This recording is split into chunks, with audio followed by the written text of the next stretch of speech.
నేను ఉన్నా లేకపోయినా నా పిల్లలు వాళ్ళ మనవలు నన్ను ఎప్పుడు సినిమాలో చూస్తుంటారు, సినిమా బతికే ఉంటుంది. అందుకు సినిమాని నేను ఎంచుకున్నాను. సో సినిమా ద్వారాయే మనకు ఆ ఎక్స్పోజర్ వస్తుంది, సినిమా ద్వారా ఐడెంటిటీ వస్తుంది, సినిమా ద్వారా పేరు వస్తుంది.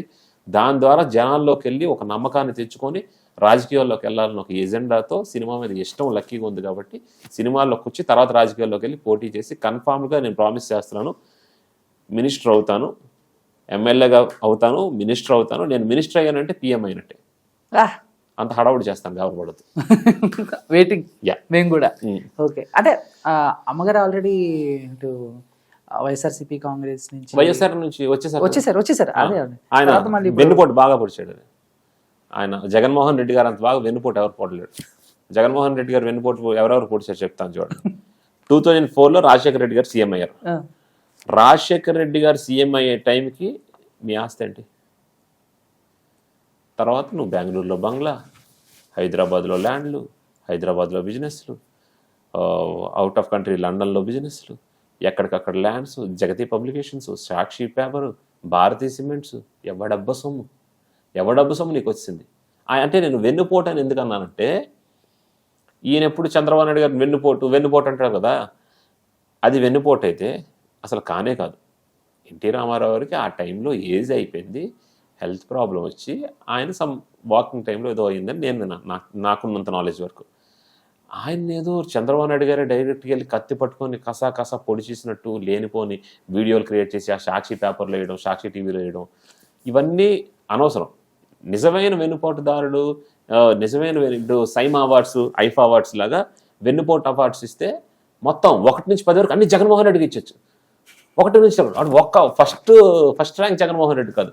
1 Jaganmohan Reddy, 2 YS Jagan, 3 YS Jaganmohan Reddy, 4 YS Jagan Reddy, మొత్తం 5 జగన్, అన్నీ ఆయనకి అవ్వచ్చు. ఎందుకంటే కాంగ్రెస్ పార్టీలో పుట్టి, కాంగ్రెస్ పార్టీలో పెరిగి, కాంగ్రెస్ పార్టీలో డబ్బులు సంపాదించి, కాంగ్రెస్ పార్టీకే వెన్నుపోటు పొడిచి వైఎస్ఆర్సీపీ పార్టీ పెట్టింది నువ్వు. ఇదే పని బీజేపీలో చేస్తే కళ్యాణ్ గారిలాగా తొక్క తీసి తాట తీస్తారు. కాంగ్రెస్ పార్టీ చాలా మంచి పార్టీ కాబట్టి సోనియా గాంధీ గారు కానీ, రాహుల్ గాంధీ కానీ ఇవన్నీ పట్టించుకోరు. బాగుపడ్డాడు పోనీ, మనకి జనాలు అండదండలు ఉండాలి, జనాలు సపోర్ట్ చేయాలి అని ఒక ఎజెండాలో ఉంటారు. అది వాళ్ళ రోల్, అది వాళ్ళ ఇష్టం. నాకు బేసికల్గా మా మదర్ ఫాదర్ కాంగ్రెస్ అని, కాంగ్రెస్ పార్టీ మాకు సెంట్రల్ మినిస్టర్ ఇచ్చిందని వాళ్ళు పోవట్లేదు. వాళ్ళు మేము పర్సనల్గా చూశాను కాబట్టి చెప్తున్నా. అలాగని నేను కాంగ్రెస్ కన్నా బీజేపీకే పెద్ద ఫ్యాన్. నేను హిందుత్వవాదిని కాబట్టి, నేను ఒక సనాతన ధర్మం పాటించేవాడిని కాబట్టి నేను బీజేపీకి బిగ్గెస్ట్ ఫ్యాన్. నేను కాంగ్రెస్ పార్టీలో ఉన్నా, నేను డైరెక్ట్ చెప్తున్నా. అలాగా కాంగ్రెస్ పార్టీకి అప్పుడు వెన్నుపోటు పొడిచావు, వెన్నుపోటు పసకమని పొడిచేసి వైఎస్ఆర్సీపీ పెట్టావు, అయిపోయింది. అదే అయిపోయిన తర్వాత వివేకానంద రెడ్డి గారికి ఎవరండి? వెన్నుపోటు ముందుపోటు, 2 పోట్లు. అసలు మామూలు టాలెంట్ కాదు, అన్ని రకాలుగా అన్ని పోట్లు పొడగలడు. మళ్ళీ బయటికి వచ్చినప్పుడు కరుణామయుడు ప్రభు, ఇలా 2 చేతులు ఇట్లా పెట్టుకొని సౌమ్యుడు అని మనం అంటాం, ఆయన సౌమ్యుడు, చాలా సౌమ్యుడు, ఇలా పెడతాడు. మళ్ళీ అపరిచితుడిలో రాము నుంచి రెమో కాదు, ఆ రెమో యాంగిల్ కూడా ఉంది. రెమో ఇప్పుడు కళ్యాణ్ గారు 3 పెళ్లిళ్ళు చేసుకున్నారు, 3 పెళ్లి, అది ఆయన పర్సనల్. ఎవరైనా తిరగబడ్డారా కళ్యాణ్ గారికి? ఎవరూ తిరగబడలేదు, అది ఆయన పర్సనల్. ఈ రెమో యాంగిల్ కూడా ఉంది బాబులో, మన బిడ్డలో సౌమ్యుడిలో రెమో యాంగిల్ ఉంది. ఆ రెమో యాంగిల్ గురించి అవసరం వచ్చినప్పుడు చెప్తాను. అంటే నాకు ఎట్లా అంటే అది అప్రస్తుతం ఇప్పుడు చెప్పడం, కానీ నేను కన్ఫర్మ్గా చెప్తున్నాను, ఒక్కొక్క మనిషి ఒకలా ఉంటాడు. నేను దయచేసి చెప్తున్నాను, వైఎస్ఆర్సీపీలో ఉన్న వాళ్ళందరికీ నాకు ఎవ్వరూ శత్రువులు కాదు. నాకు మీ అందరి సపోర్ట్ రేపు రాజకీయాల్లో కావాలి, మీ అందరు అండదండలు కావాలి. నేను మాట్లాడుతుంది ఓన్లీ వెన్నుపోటు పొడిచిన వైఎస్ జగన్మోహన్ రెడ్డి గారి గురించే. మిథున్ రెడ్డి అని ఉన్నారు, చాలా మంచివాళ్ళు. పెద్దిరెడ్డి రామచంద్రారెడ్డి గారు ఉన్నారు, చాలా మంచివాళ్ళు. తమ్మినేని సీతారామ గారు ఉన్నారు, చాలా మంచివాళ్ళు, నాకు మావగారు. బొత్స సత్యనారాయణ గారు ఉన్నారు, ఆయన చాలా మంచివాళ్ళు. అంటే నా వరకు నాకు వాళ్ళు ఏం చేశారు అవన్నీ సెకండరీ, మాతో రిలేషనల్గా ఉన్నది నాకు కావాలి. కానీ జగన్మోహన్ రెడ్డి గారి గురించి మాట్లాడుతున్నాను. లేదు మా అన్న గురించి నువ్వు మాట్లాడుతున్నావు ఎవరైనా కమెంట్ చేశారా, నేను ఊరుకునే టైప్ అయితే కాదు. మీరు కడపలోని రాయలసీమలోని బాంబులు చుట్టడంలో ఫేమస్ అయితే మేము తెగింపులో ఫేమస్, దయచేసి ఎవడు కెలకొద్దు, పనికి మాలిన కామెంట్లు పెట్టొద్దు. మీరు కామెంట్లు పెట్టారని మీ కామెంట్లు చూసే టైం నాకు ఉండదు. మీరు కామెంట్లు పెట్టారని నాకు ఎవడైనా వచ్చి చెప్పాడా? నేను మళ్ళీ ఇంకో ఇంటర్వ్యూ పెట్టి రెమో యాంగిల్ గురించి మాట్లాడతా, మళ్ళీ ఇంకో ఇంటర్వ్యూ పెట్టి మిగతా పాయింట్స్ కూడా మాట్లాడతా. నన్ను దయచేసి గెలకొద్దు. ఒక్కొక్క పాయింట్ మీద అనర్గళంగా ఆపకుండా గంట నుంచి అరగంట మాట్లాడతాను. తర్వాత ఎవరైనా ఆత్మహత్య చేసుకుంటే నాది బాధ్యత కాదు. సో దయచేసి నన్ను కెలకొద్దు. ఓన్లీ వెనుపోటు గురించి చెప్తున్నాను, వినండి. వినపోతే స్కిప్ చేసేయండి. పనికి మాలిన కామెంట్స్ పెట్టారా, పనికి మాలిన ఎదవలకు చెప్తున్నాను, తొక్క తీస్తాను. కాంగ్రెస్ పార్టీకి వెనుపోటు పొడిచాను, అయిపోయింది. వివేకానంద రెడ్డి గారికి ఏమైంది? పోనీ అది వదిలేయండి. షర్మిల గారు నాకు చెల్లె, నాకు అక్క కాదు కదా, వైఎస్ జగన్ రెడ్డి గారికే కదా. షర్మిల గారికి ఏం చేశాడు?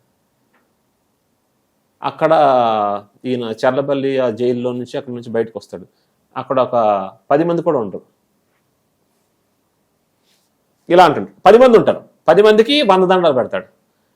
ఆ లోపల ఉండేటప్పుడు షర్మిల గారు సపోర్ట్ కావాలి. షర్మిల గారు రాష్ట్రం మొత్తం తిరగాలి నీ గురించి. షర్మిల గారికి చేసింది ఏంటి? ఇదే స్టైల్లో అంటాడు. ఇట్లా ఈ వెన్నుపోటే వివేకానంద రెడ్డికి ముందు పోటు, షర్మిల గారికి వెన్నుపోటు, కాంగ్రెస్ పార్టీకి వెన్నుపోటు. నెక్స్ట్ అదే విజయం గారికి వెన్నుపోటు. మా అమ్మగారు రండి, పార్టీలోకి రండి, మీ సపోర్ట్ కావాలి, మీలాంటి నాయకులు కావాలి, మీ సామాజిక వర్గం మాకు కలిసి వస్తుంది, మీ నాయకత్వంలో మా పార్టీ మరి బలోపేతం అవ్వాలని మా అమ్మగారికి. మేము వచ్చిన వాళ్ళు అయితే 2014లో వచ్చేస్తాం, పదం కోసం వచ్చిన వాళ్ళు.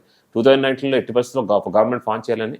అదే టైంలో మమ్మీని పిలిచి మీకు రాజ్యసభ ఇస్తాను, మీకు in charge for the CM in Delhi ఇస్తానని ఏవో మాటలు చెప్పాడు. సార్ ఫస్ట్ మేము పార్టీకి వర్క్ చేస్తాం, మా వర్క్ బాగుంది అనుకుంటే మీరు మమ్మల్ని గుర్తించడం అన్నారు. మమ్మీ పాటలో ఇంక మమ్మీ అంటారు. సెంట్రల్ మినిస్టర్ చూసిన తర్వాత నువ్వు రాజ్యసభ ఇస్తే మాకేంటి, స్టేట్ మినిస్టర్ ఇస్తే ఏంటి, అన్నీ మాకు పీనట్సే. నువ్వేంది మాకు ఇచ్చేది?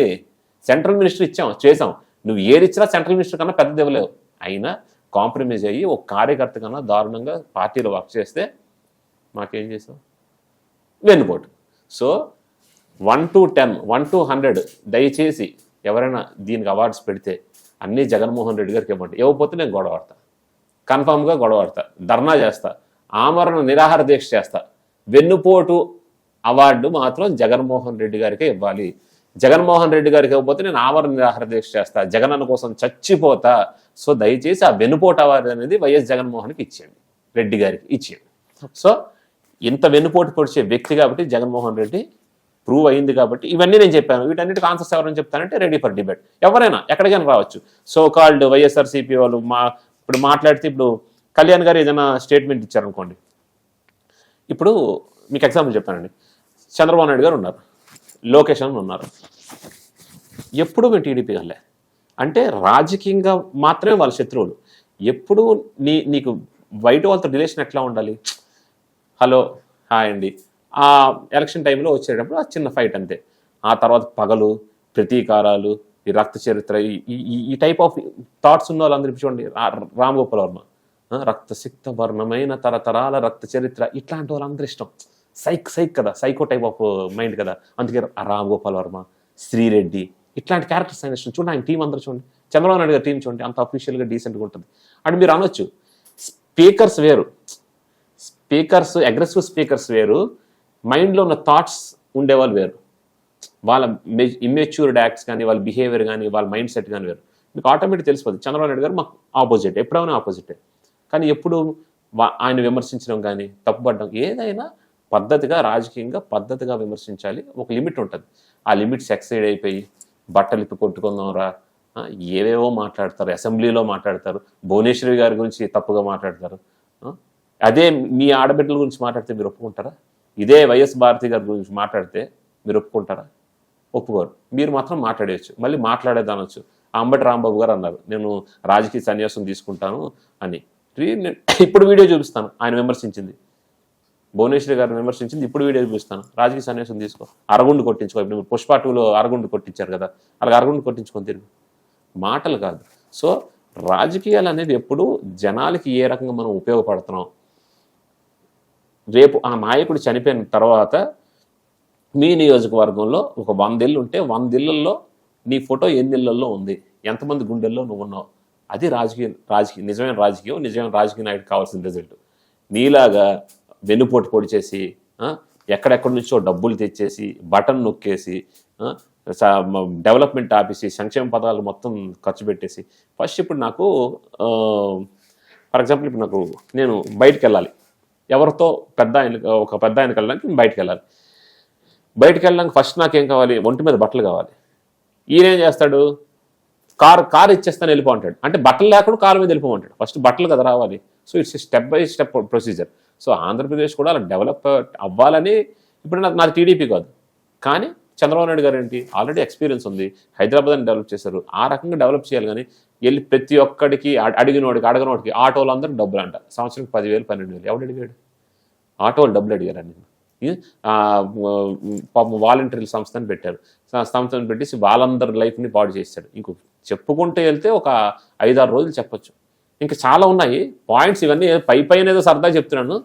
అసలు రెమో క్యారెక్టరు, రాము క్యారెక్టరు, అపరిచితుడి క్యారెక్టర్ మీద ఒక్కొక్క క్యారెక్టర్ మీద 10 పాయింట్స్ ఉన్నాయి. ఒక్కొక్క పాయింట్ మీద అనర్గళంగా 1 గంట నుంచి 2 గంటలు మాట్లాడతా. ఇవన్నీ బయటకు రాకుండా ఉండడం మంచిదని నేను అనుకుంటున్నాను. కాబట్టి దయచేసి నన్ను ఎవరు కమెంట్ చేయకుండా నీట్గా చూసి లైక్ చేయకుండా చప్పట్లు కొట్టి వెళ్ళిపోండి. చప్పట్లు కొట్టకపోతే లోపల తిట్టుకోండి. బయటకు తిట్టితే మాత్రం నేను ఫీల్ అవుతాను, ఫీల్ అయితే రియాక్ట్ అవుతాను, రియాక్ట్ అయితే మీ కూడా బాధపడతాడు. ఓకే. సో ఎక్స్పెక్ట్ చేశారా ఓన్లీ 11 సీట్లు మాత్రమే వస్తాయి జగనానికి? అస్సలు ఎక్స్పెక్ట్ చేయలేదు. అంటే కర్మ ఉంటుంది కదండి. అసెంబ్లీలో చంద్రబాబు నాయుడు గారు అక్కడ కూర్చొని ఉంటే వెనకాల ఒక 22 మంది ఎమ్మెల్యేలు ఉంటే, గుర్తెచ్చుకో చంద్రబాబు, ఇప్పుడు నేను అనుకుంటే నీకు ప్రతిపక్ష హోదా కూడా లేకుండా చేస్తాను. ఆల్రెడీ మీ ఎమ్మెల్యేలు 4-5 టచ్లో ఉన్నారు నాతో. ఇవే మాటలు. మీ ఎమ్మెల్యేలు 4-5 టచ్లో ఉన్నారు నాతో. నేను అనుకుంటే ప్రతిపక్ష హోదా కూడా లేకుండా చేస్తా అన్నాడు. అరిచే కుక్క కరవదు అంటారండి, అంతే కదా. చాలామంది అంటారు కదా, అంటే నేను విన్నా, అరిచే కుక్క కరవదు అంటారు. ఆ గాలి, ఆ ఫ్లో, ఏదో కష్టపడుతున్నాడు 2009 నుంచి, ఒకసారి ఛాన్స్ ఇచ్చి చూద్దాం, పాదయాత్ర చేశాడు అని ఒక జనాలు నమ్మకంతో ఛాన్స్ ఇచ్చారు. నమ్మకాన్ని పోగొట్టుకున్నాం. Unfit chief minister in the world, అంటే ఇంత దరిద్రమైన పరిపాలన ఎక్కడా ఉండదు అని అందులో కూడా ఫస్ట్ ర్యాంక్ ఇవ్వాలి. దానికి అవార్డు ఇవ్వచ్చు. The worst CM, the worst chief minister in Indian history షౌమ్యుడికే. వెన్నుపోటు షౌమ్యుడికే, అన్ని షౌమ్యుడికే, జగన్ షౌమ్యుడికే. సో కర్మ అనేది ఉంటుంది కదా, ఆ కర్మ అనేది తిరిగి వస్తుంది కదా. చంద్రబాబు నాయుడు గారు అంటున్నప్పుడు కామ్గా కూర్చోన్నారు. ఈరోజు ఏమైంది? ప్రతిపక్ష హోదాలో కూడా లేకుండా అయిపోయింది. ఇప్పుడు నాకు ప్రతిపక్ష హోదా కావాలి, ప్రతిపక్ష హోదా ఇస్తేనే అసెంబ్లీకి వస్తాను. ఎలాగిస్తారండి? ఎలా ఇస్తారు? మీరు ప్రతిపక్ష హోదా ఇచ్చిన తర్వాత సీఎం కుర్చీ ఇచ్చి అంటాడు. నర్సిరెడ్డి అని ఒక ఆయన ఒక ఓపెన్ స్టేజ్లో మాట అన్నాడు. జగన్మోహన్ రెడ్డి తిరుపతి వెళ్తాడంట. స్వామివారు అందరూ వచ్చినప్పుడు ఇట్లా నించొని దండం ఇస్తుంటారు దర్శనం. ఈయన వచ్చినప్పుడు దర్శనం అయిపోయిన తర్వాత స్వామివారు ఇలా తొంగి చూస్తుంటారంట. అప్పుడు పద్మావతి అమ్మవారు అడుగుతారంట స్వామివారికి, ఏమైంది స్వామి మీరు తొంగి చూస్తున్నారు? అమ్మ వచ్చింది ఆడే జగన్మోహన్ రెడ్డి, ఆ హుండి కూడా ఎత్తుకెళ్ళిపోతాడు, చాలా డేంజర్ గాడు అని అంటారు వెంకటేశ్వర స్వామి. అలాగా ఫస్ట్ ప్రతిపక్ష హోదా అడుగుతాడు, తర్వాత నాకు కుర్చీ కావాలి, కుర్చీ ఇస్తేనే అసెంబ్లీకి వస్తాను. చిన్నపిల్లలాగా, అంటే ఇమ్మెచ్యూర్డ్ యాక్ట్స్. నీకు ప్రతిపక్ష హోదా లేదు, నువ్వు రాయలసీమ పులిబిడ్డవి, అంతే కదా. రాయలసీమ పులిబిడ్డవి, నీకంత పౌరుషం ఉంది, ఒక్క ఒంటి చేతి మనగాడివి. మీ నాయకులు అన్నట్టు జగన్మోహన్ రెడ్డి గారు 5,50,000 మెజార్టీ వచ్చింది, తల కింద పెట్టి కాలు పైన పెట్టినా రాదన్న మీ నాయకులు అందరూ ఉన్నారు కదా. మరి అంత ధైర్యవంతుడు అయినప్పుడు 11 మంది ఉంటే ఏంటి? 11 మంది లేకుండా ఒక్కడవైనా రావాలి, అది నిజమైన ధైర్యం. 2014లో కాంగ్రెస్ పార్టీ ఓడిపోతుందని తెలిసినా మేము పోటీ చేసి చూడండి, అది ధైర్యం. ధైర్యం కావాలంటే చెప్పు, నేను నేర్చుకో.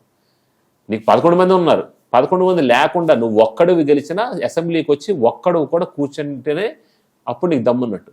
మాటలు నువ్వు భయపడిపోయి, ఇప్పుడు ఏమంటున్నారు ప్రతిపక్షం అంతా, భయపడిపోయి అసెంబ్లీకి రావట్లేదు. రావయ్యా, వచ్చి మాట్లాడవయ్యా. నీకు ఎవరు మైక్ ఎవరు ఇచ్చారు? నాకు ప్రతిపక్ష హోదా కావాలి, గొంతు నొక్కేస్తున్నారు, గొంతు వినబట్లేదు. ప్రతిపక్ష హోదా ఉంటేనే కదా రాష్ట్ర ప్రజల గురించి, రాష్ట్ర ప్రజల కష్టాల గురించి మాట్లాడగలను అనుకున్నావు. అనుకునేటప్పుడు నువ్వు ఒక్కడు వచ్చి మాట్లాడు. పులివెందులు పులిబిడ్డ సౌమ్యుడు వచ్చి ఆ సౌమ్యుడు ఒక్కడు వచ్చి మాట్లాడచ్చు. మాట్లాడలేదంటే భయమనే కదా అర్థం. సో మాటలు వేరు, చేతలు వేరు. అరిచే కుక్క కరవదు. సూపర్. అంటే ఫ్యూచర్లో కిల్లి క్రాంతి కుమార్ గారు ఏ పార్టీలోకి వెళ్తారు మేము? ఎందుకంటే మీ మాటల్లో అండ్ మీతో మాట్లాడుతున్నప్పుడు పవన్ కళ్యాణ్ గారు అంటే అభిమానం ఉందనేది ఎక్కడో అర్థమవుతుంది. అవును. అండ్ మిమ్మల్ని జనసేనలో చూడొచ్చా? అలానే మీతో పాటు అమ్మగారిని కూడా రాబోయే రోజుల్లో ఏమన్నా మళ్ళీ జనసేనలో జాయిన్ అయ్యే అవకాశాలు ఏమన్నా?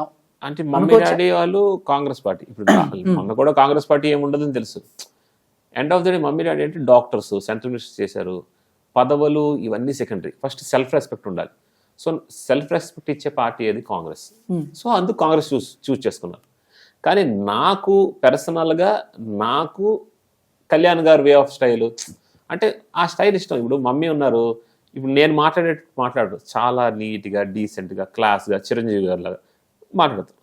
ఆ నాయకుల లక్షణం ఒకటి.